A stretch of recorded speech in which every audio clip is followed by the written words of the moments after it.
ಕರ್ನಾಟಕ ರಾಜ್ಯದಲ್ಲಿನ 18 ಅಡಿ ಎತ್ತರದ ಏಕಶಿಲಾ ಪಾಂಡುರಂಗ ವಿಠಲ ದೇವಸ್ಥಾನ ಇರುವಂತಹ ಚನ್ನರಾಯಪಟ್ಟಣ ತಾಲೂಕು ಆಲಗೊಂಡನಹಳ್ಳಿ ಗೇಟಿನ ಸಮೀಪದ ದಕ್ಷಿಣ ಶಡರಿ ಕ್ಷೇತ್ರದ ಭಾಗವತ ಪೀಠದಲ್ಲಿ ವೈಕುಂಠ ಏಕಾದಶಿಯನ್ನು ಬಹಳ ವೈಭವದಿಂದ ನೆರವೇರಿಸಲಾಯಿತು. ಬೆಳಗ್ಗೆಯಿಂದ ಭಜನೆ, ಹರಿಕತೆ, ಶ್ರೀಮನ್ನಾರಾಯಣ ಸ್ಮರಣೆ ಮಾಡಲಾಯಿತು. ಶ್ರೀ ಕ್ಷೇತ್ರಕ್ಕೆ ಆಗಮಿಸಿದಂತಹ ಭಕ್ತರಿಗೆ ತೀರ್ಥ ಪ್ರಸಾದ ವಿತರಣೆ ಮಾಡಲಾಯಿತು. ಸಂತ ಶ್ರೀಶ ವಿಠಲದಾಸರಾದ ಎಸ್.ಎಲ್. ಲೋಕೇಶದಾಸರು ಧಾರ್ಮಿಕ ಕಾರ್ಯಕ್ರಮವನ್ನು ಉದ್ದೇಶಿಸಿ ಮಾತನಾಡಿದ್ದಾರೆ. ವೈಕುಂಠ ಏಕಾದಶಿಯ ಪುಣ್ಯ ದಿನ ಇಂದು ಮಹಾಮಹಿಮನಾಗಿರ್ತಕ್ಕಂತಹ ಸ್ವಾಮಿಯ ದಿವ್ಯ ದರ್ಶನ ಮಾಡಿ ಅವನ ಆಶೀರ್ವಾದ ಪಡೆಯತಕ್ಕಂಥದ್ದು ನಮ್ಮೆಲ್ಲರ ಆದ್ಯ ಕರ್ತವ್ಯ. ಅದರಲ್ಲೂ ಪಾಂಡುರಂಗ ವಿಠಲ ದೇವರಿಗೆ ಹೇಳಿ ಮಾಡಿಸಿದ ದಿನ ಇದು. ಈ ದಿವಸ ಮಹಾಮಹಿಮನಾಗಿರ್ತಕ್ಕಂತಹ ಪಂಡರಿನಾಥನ ದರ್ಶನ ಮಾಡಿ ಅವನ ಪಾದಸ್ಪರ್ಶವನ್ನು ಮಾಡತಕ್ಕಂತಹ ಸುಯೋಗ ಎಷ್ಟು ಜನಕ್ಕೆ ಲಭ್ಯ ಇದೆ, ಅಷ್ಟು ಜನಕ್ಕೆ ಮಾತ್ರ ಲಭ್ಯ.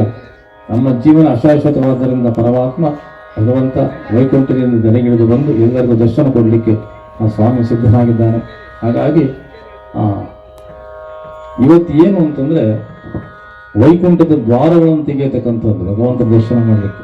ಹಾಗಾಗಿ ಎಲ್ಲಾ ದೇವಾಲಯಗಳಲ್ಲಿ 7 ದ್ವಾರಗಳನ್ನು ಮಾಡಿ ಆ ದ್ವಾರದ ಮುಖಾಂತರ ಹೋಗಿ ಭಗವದ್ ದರ್ಶನ ಮಾಡತಕ್ಕಂತಹ ಒಂದು ದಿವ್ಯ ಚಿಂತನೆ ನಮ್ಮ ಹಿರಿಯರು ಮಾಡಿದ್ದಾರೆ. ಆದ್ದರಿಂದ ಅಂಥ ಪವಿತ್ರ ದಿನದಲ್ಲಿ ಎಲ್ಲ ಭಕ್ತಾದಿಗಳು ಈ ಕ್ಷೇತ್ರಕ್ಕೆ ಆಗಮಿಸಿ ಭಗವದ್ ದರ್ಶನ ಮಾಡಿ ತಮ್ಮ ಕೃತಾರ್ಥರಾಗಿದ್ದಾರೆ. ಅವರ ಕೈಲಾಗತಕ್ಕಂಥ ಸೇವೆಯನ್ನು ಮಾಡಿದ್ದಾರೆ.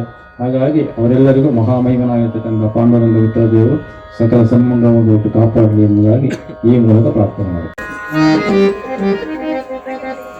ನದಿ, ಇನ್ನೊಂದು ಸರಯೂ ನದಿ. ಅಯೋಧ್ಯ ನಗರದಲ್ಲಿ ವಾಲ್ಮೀಕಿ ರಾಮಾಯಣದಲ್ಲಿ 2 ಶ್ಲೋಕ ಇದೆ. ಈ ರಂಗನಾಥ ಸ್ವಾಮಿ ಅಲ್ಲಿ ಬಂದು ನೆಲೆಸಿದ್ದಾನೆ ಅನ್ನೋಕೆ ಒಂದು ನಿದರ್ಶನ ಇದೆ. ಸರಯು ಮತ್ತು ತಮಸಾ ನದಿಗಳ ಮಧ್ಯದಲ್ಲಿ ಅದ್ಭುತವಾದಂತ ದೇವಸ್ಥಾನವನ್ನ ನಿರ್ಮಾಣ ಮಾಡಿ ಸೂರ್ಯ ವಂಶದ ಕುಲದೇವರಾಗಿ ರಂಗನಾಥ ಸ್ವಾಮಿ ನೆಲೆಸಿದ್ದಾನೆ. ರಾಮದೇವರ ಹುಟ್ಟುವುದಕ್ಕೂ ರಂಗನಾಥ ಸ್ವಾಮಿಯೇ ಅವನ ಅನುಗ್ರಹವೇ ಕಾರಣ. ಆದ್ರಿಂದಲೇ ದೀಕ್ಷಿತರು ರಂಗ ಪುರವಿಹಾರಿ ಜಯ ಕೋದಂಡ ರಾಮಾವತಾರಿ ಅಂತ ವರ್ಣನೆ ಮಾಡುತ್ತಾರೆ. ಅಂತ ಪರಮಾತ್ಮ ಹರೇ ಶ್ರೀನಿವಾಸ ಹರೇ ಶ್ರೀನಿವಾಸ ಹರಿ